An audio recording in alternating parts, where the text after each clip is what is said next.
Richard La, Teshidele. Teshidele. Thank you so much for speaking with I think this is the first time that you and I have had a real sit-down like this. Yes, it's very nice. Very nice to be up here in this beautiful establishment you have here in Bedford, New York. Thank you so much. Now, nothing probably defines Tibetan culture more than Buddhism, at least in the last 1,000 years or so. And you've taken up Buddhism, and you are actually quite a serious practitioner, which is more than most of us can say these days. How do you reconcile practice of Buddhism, serious practice of Buddhism, with being a Hollywood actor?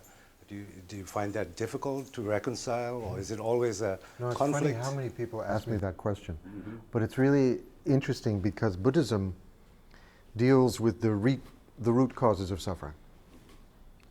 And the root causes of suffering are the same whether you're a movie star, or you dig ditches, or you're a prisoner in Drapchi prison. Right. It's the same. So I'm very fortunate to have this job. It's a very good job I have. It's creative and it's fun, it's exciting, it's not repetitive, something's new and fresh all the time, but it's just a job. I see. And do you find Buddhism, in that sense, do you find any synergies? Do you find it useful in your acting, in your work? Well, yeah, I think the understanding of emotions is very much what an actor does. And the mind training, the understanding of emotions, the root cause of emotions, thanks. The full range of human emotions is what we do in storytelling. So whether they are joyous moments or they're moments of great suffering. And the wider the range of possibilities of expressing those emotions, obviously the better the storytelling is going to be. So I think Buddhism, one, it understanding the impediments and the obscurations that are overlaying the nature of the mind, the essence of the mind. Is quite a voyage to take for an actor. At the same time, to develop a sense of responsibility, a sense of genuine compassion, forgiveness. These are important qualities too to be able to express as an actor. Right. Now, for most people, Tibet support is almost synonymous with Richard Gere these days in the world, I think. I'm sorry about that. I apologize. How did you get involved? How did you cross paths with Tibet, so to speak? How did that begin? Well, I'm sure it goes back many lifetimes, but beyond that, I became a practicing Buddhist, Zen Buddhist, when I was in my early 20s. I see. And I actually, quite by accident, I was walking around Chelsea in New York. I stopped by a church and there was a sign outside, some kind of a Tibetan name, and something about initiation. I see. And I walked in. I see. And it was Dudjom Rinpoche. I see. How fortunate. It was incredible. And you can't go wrong with that. I just sat there, I didn't know what was going on. I see. And it was in fact an initiation. Many, many years later, I mentioned to someone who had been a student of Dudjom Rinpoche's, there was this event, this Wong that I went to many years ago, and he said, I was there when you walked in. I said, we were all quite surprised. I said, what was it? Because I didn't know anything about Tibetan Buddhism at that time. I said, well, it was a Guru Rinpoche initiation. So also was quite prescient, maybe, and where my practice was to go. So it's through Buddhism that you were introduced to Tibet? Yeah, I mean, look, I was in Nepal in 1978, and I was, had a romantic vision of running into my Marpa and finding a teacher that would transform my life, and very romantic idea of this. And I actually just wandered into a refugee camp outside of Pokhara. And that was the first time of really seeing Tibetans. And it was two things. One, it was transporting recent refugees. I had no idea what had happened to the Tibetans. I mean, the Chinese had been very effective at blocking information about what had happened. So I was surprised by that. But I was also surprised and taken aback by this otherworldly aura around these Tibetans. I see. Which, as Tibetans, I'm sure you're very aware of. People see you a little differently. And it's a double-edged sword, because, of course, you're just people like the rest of us. Yes, of course. And although you come from this incredible heritage of Buddhism, I mean, this extraordinary gift of having preserved the Buddhist teachings in Tibet, all of them. And your tragedy that has happened to you, which the diaspora, that has been, for us, making us the beneficiaries of these many centuries of holding this universal wisdom. That's true. In the Himalayas. And you're now, I mean, you're very involved. I mean, you're not just a kind of a distant supporter, but you're actually engaged, very involved in the Tibetan kind of struggle, so to speak. You're chairman of the board of International Campaign for Tibet, and you do many other things. And you also have a Gere Foundation, which also seems to have a lot of focus on Tibet, as well as AIDS and many other things. What exactly is the Gere Foundation? I mean, what is the foundation? Well, broadly, it's helping situations that specifically touch me. Tibet is number one. AIDS is with that as well. But human rights, civil rights, health, education, these are all things I care about desperately. And so the foundation is the conduit to funnel my monies and some other people's monies into those areas. I was reading the charter of the Gere Foundation, and it makes in a particular section, it makes a very passionate appeal for people to support the Tibetan cause. How do you think people that are not aware of the Tibetan situation, how do you think they can get engaged, and what can they expect from the experience? I mean, from somebody who's been doing it for years. How does somebody... Well, you know, when Bob Thurman and I started Tibet House in '87, I think it was, the idea was a kind of cultural embassy, in a way, for the Tibetan people, Tibetan culture, and for His Holiness the Dalai Lama. And the idea was to create the largest possible door for people to come through, to engage Tibet. Through, even if it was politics you're interested, whatever it may be. I mean, you can come to this door and you can, wherever your own inclinations may take you, we'll help you to go there. And I think it was effective for that, but I think the specific needs of Tibet and what I felt needed to be saved in Tibetan culture, I think it was important for us to start working politically. So ICT became the focus. ICT became the focus of a work that was not only in Washington, which I think we've been quite successful at, but also in Europe as well. That's right. And now we're just creating relationships in Australia. Wonderful, yeah. You went to Tibet. You're probably not able to go again in the near future. 93, I think That's it right. was the only time they allowed me in. What was, so if Pokhara had an impact on you when you first went to Nepal, what did Tibet do to you? What kind of impact did that have on you? And what did you see? This is a very long story, but the only reason I was allowed to go was because the Chinese wanted me to come to a version of their Academy Awards in Guangzhou. And it was called the Golden Rooster Awards.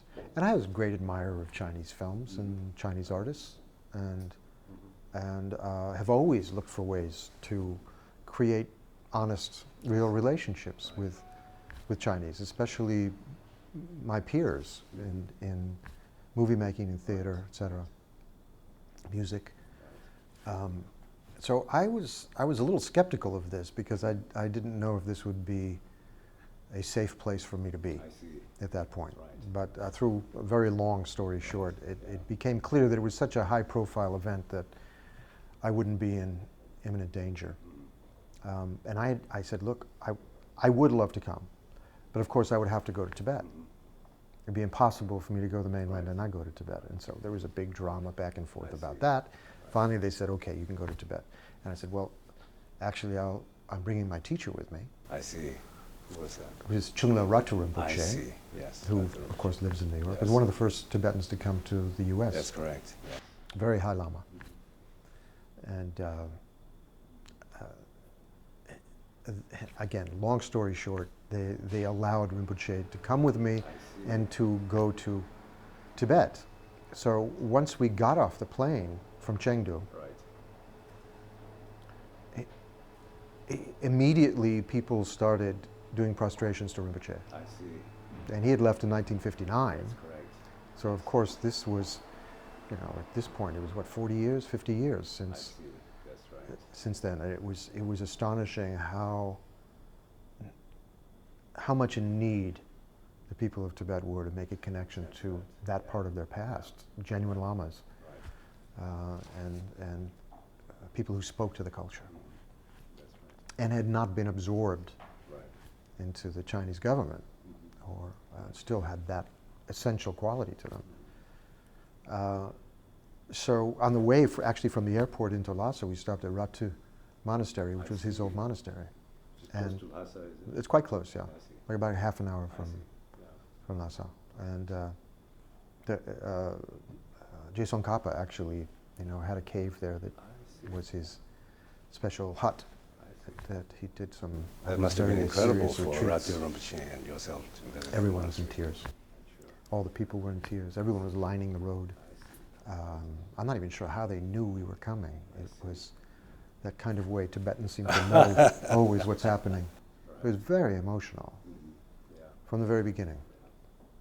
When we came into Lhasa and we were staying in the hotel, every morning Tibetans would be lining up from 4 o'clock in the morning just to line up to meet His Holiness, but to meet Rinpoche. But beyond that, to tell their stories of what had happened to them. And so it was a very, very intense, emotional trip for all of us.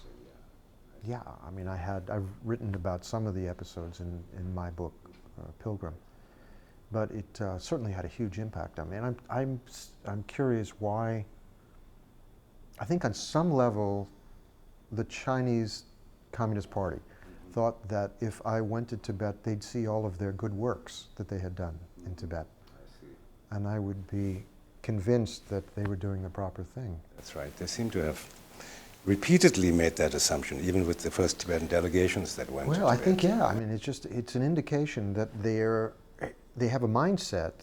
Look, they're human beings, you know, and there will be a moment when this is over, and there will be a new relationship. So we have to all remember this. There'll be a point where they will be partners with the Tibetans. And with the Americans, and they'll be part of the international community. But I think it's important for us to see that they really are looking at the situation from a radically different point of view than the Tibetans. And if we take out our own pain and suffering in this situation, and our own anger, the kind of intense, spontaneous sense of revenge that we have to deal with, we might be able to see that side from the humanity of what it is, and that may be a voice that we can speak to. You know, and until we can somehow see it from the Chinese point of view, we can understand the generations of misinformation they have been given about Tibetans and about Tibetan culture. You know, I remember getting a taxi in New York City, and it was on a day, I think it might have been a March 10th, and I was going there actually to speak, and I noticed there was a Chinese cab driver, and he asked me where I was going, and I said, who's there? And I said, well, it's my Tibetans, my good friends. And he said, oh, the Tibetans. And he went on this crazy monologue about, oh, they eat their children, and they do this and they do that, and there's that.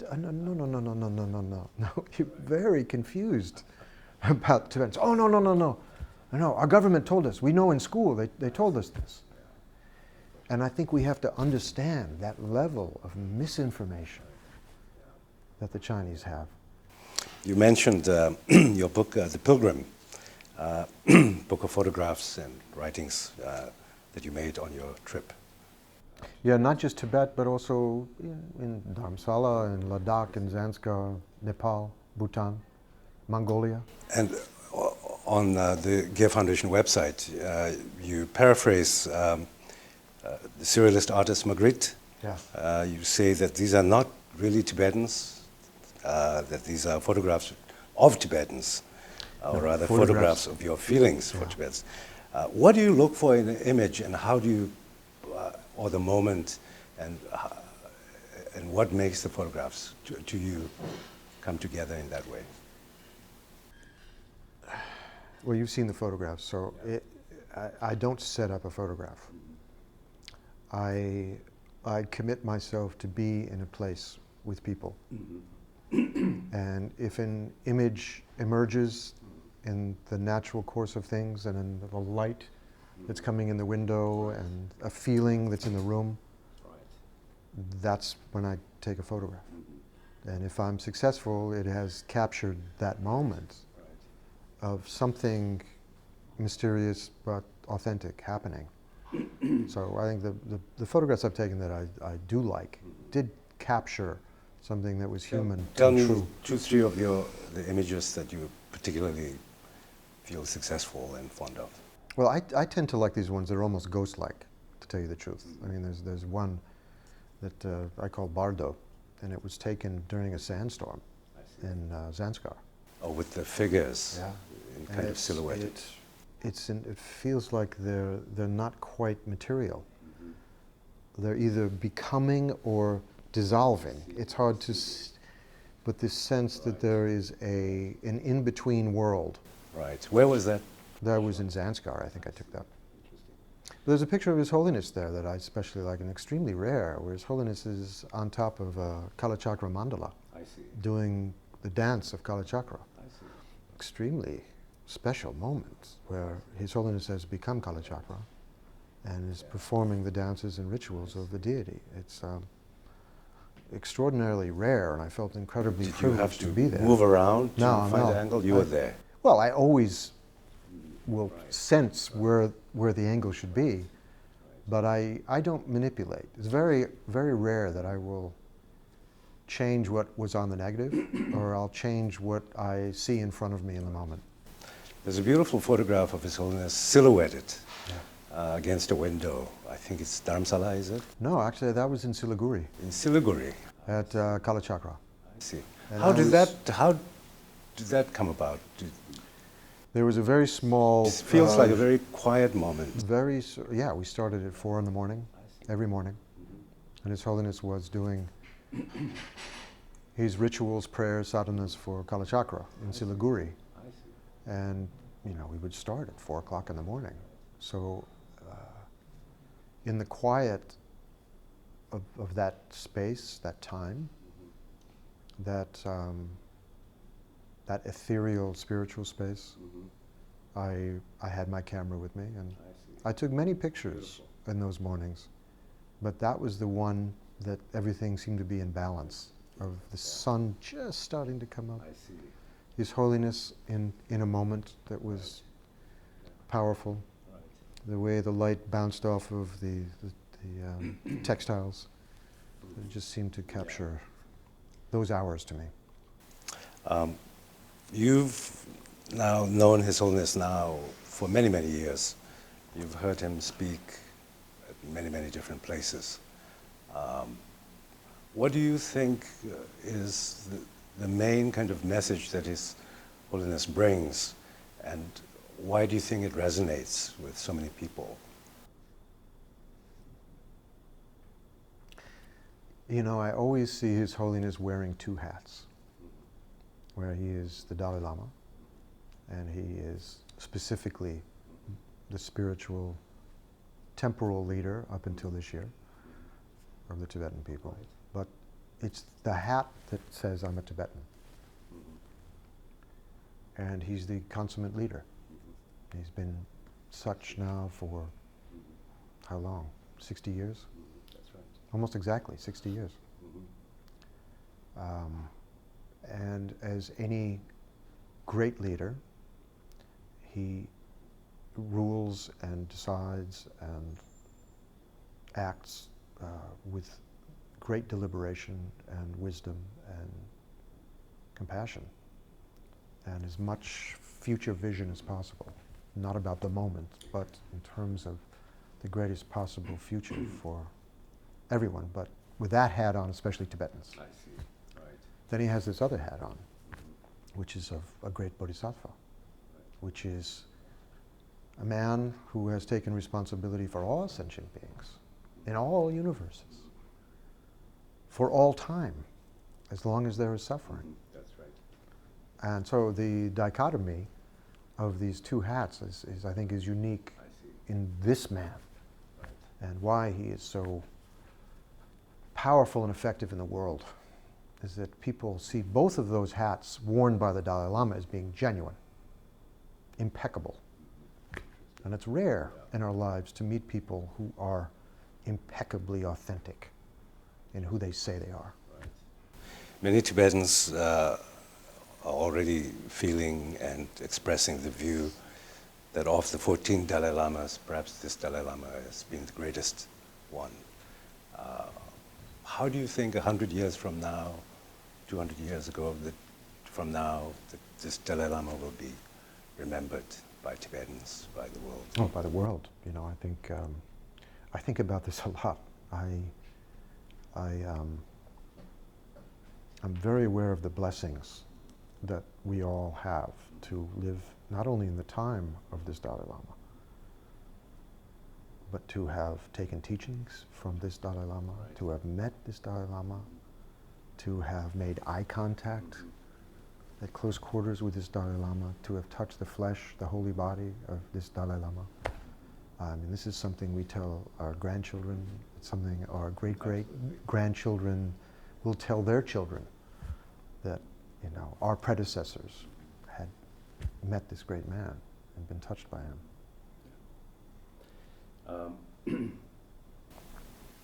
Over the last 2 years or so, moving on to Tibet, there have been over 30 Tibetans who've self-immolated inside Tibet, generally to protest Chinese rule, to demand the return of the Dalai Lama. And the Chinese reaction has shifted over time a little bit, but generally I think one can conclude that they've dismissed the people as troublemakers and outcasts. So not just the self-immolations, but the whole Tibetan experience and difficulty with China. This looks like it's going to go on for a long time, perhaps.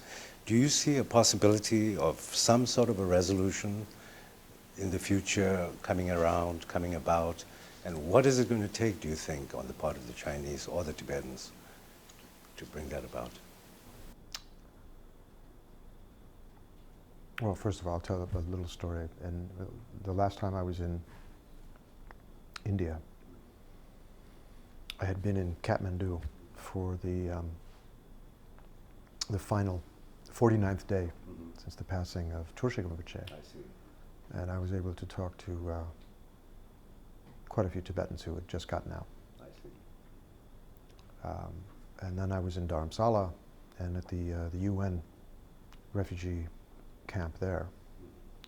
And the famous, was it 21 or 23 refugees who just got out? It was 23 at that time. There were quite a few of them were there in the camp.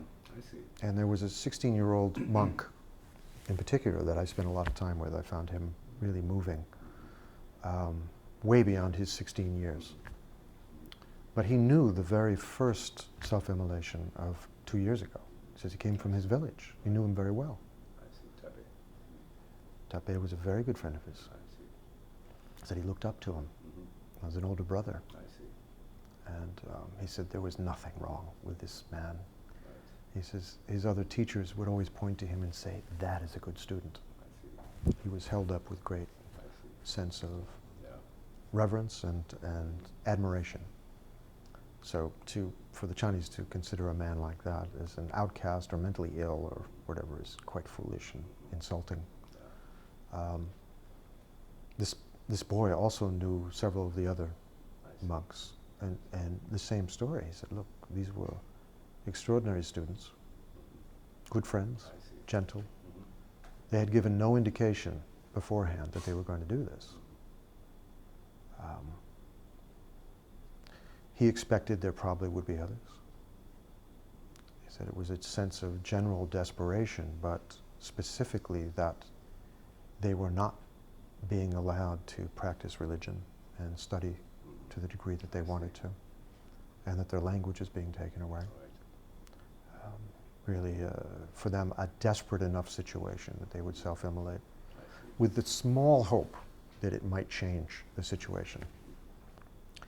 But it was clear from his side that these were self-sacrifices. These were not done out of anger, revenge, but clearly as a self-sacrifice with only violence towards their own self, not towards anything else. Right. So what these people, as well as the many other Tibetans who have taken part in peaceful protests over the last few years, I mean, fundamentally they're asking for some kind of a change in the infrastructure. I was talking to a gentleman in China today, a journalist, and who's been based in Beijing for 4 years now. And I was asking him the same things. Do you see this change that we're hoping for? And maybe the recent events with Chen Guangchen, et cetera, Ai Weiwei, maybe there's a movement towards an openness and an ability to see past dogma and these failed policies that were set down by people who misread Tibetans greatly. And he said, frankly, I don't see it. I still see very consolidated control by the Communist Party. He felt, as I do, that probably 10 to 15 years from now we're going to see great changes. So the question would be, do these things come quickly and violently, or is it systematic and controlled and in the best possible way, so that everyone achieves a degree of success from, obviously from the Tibetan side, but also from the Chinese side?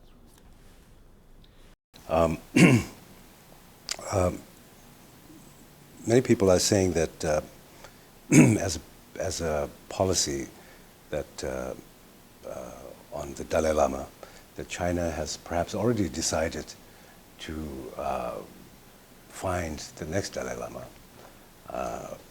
and to, after this Dalai Lama's passing, and to install their own Dalai Lama, which perhaps they calculate will result in fragmenting of the Tibetan struggle or the Tibetan cohesive kind of Tibetan sense of unity. If that's true, is that kind of strategy, do you think, from knowing Tibetans, from knowing Tibet as you do you think that strategy is likely to succeed? Is that going to lead to? No, I think, again, we were talking about that today. Look, it's hard to imagine someone more galvanizing than His Holiness the Dalai Lama in the Tibetan community, or in the international community also that's interested and devoted to the Tibetan cause. What the Chinese have failed to recognize, and if they do, they're not acting on it, is that the Dalai Lama is someone they can make an honest deal with. If he makes the deal, 99% of the Tibetan world will follow that deal. After him, there's no saying.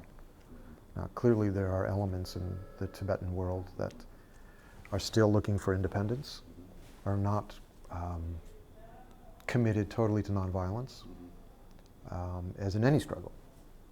But His Holiness has been able to modify their influence on the community, acknowledge it as a real impulse, but to negate the possibility of that from the Tibetan side as a tactic to achieve their own positive and heartfelt goals.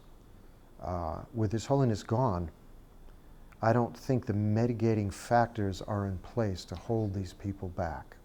And that's not good for the Chinese. It's not good for anybody. It's certainly not good for the Tibetan people.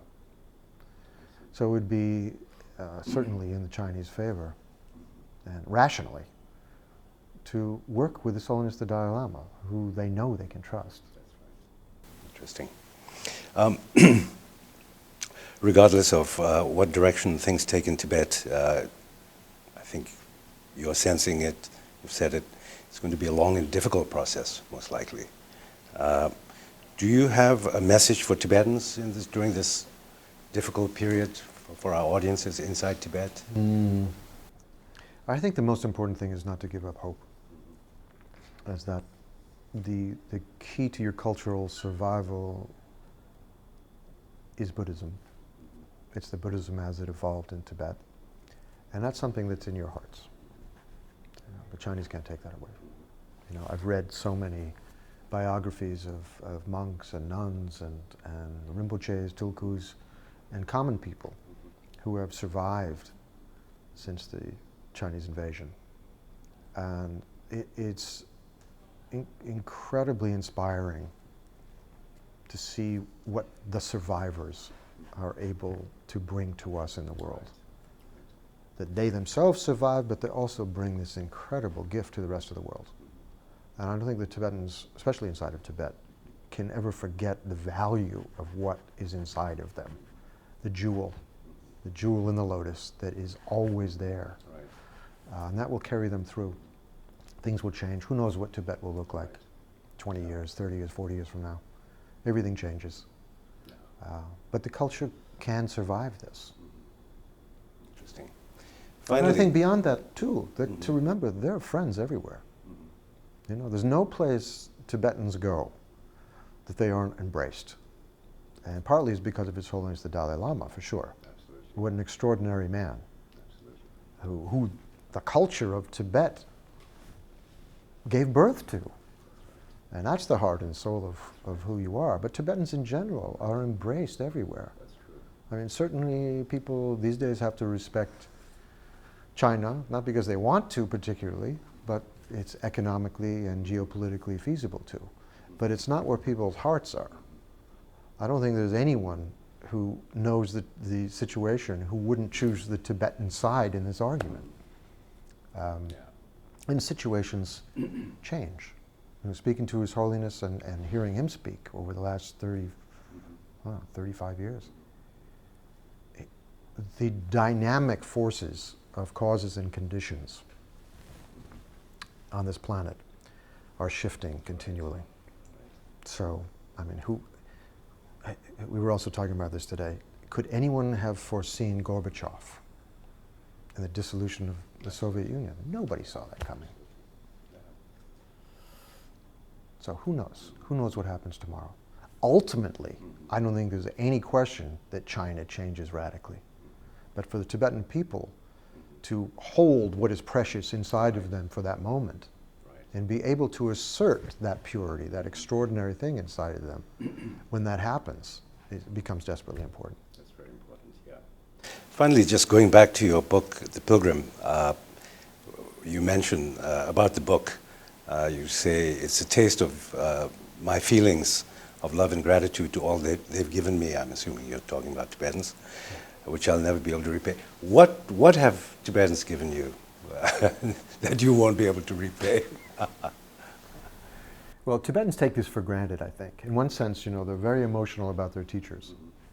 And they're incredibly devout people. At the same time, I think in some ways Westerners actually value it more because it's fresh to us. It wasn't our birthright.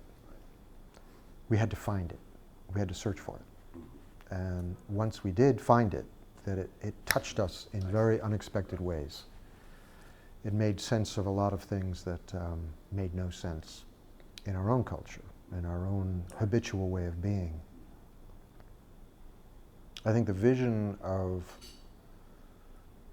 possibility to experience fundamentally and completely joy and bliss and wisdom and ultimate freedom was something way beyond what we have been aiming for or thought was even possible within our culture.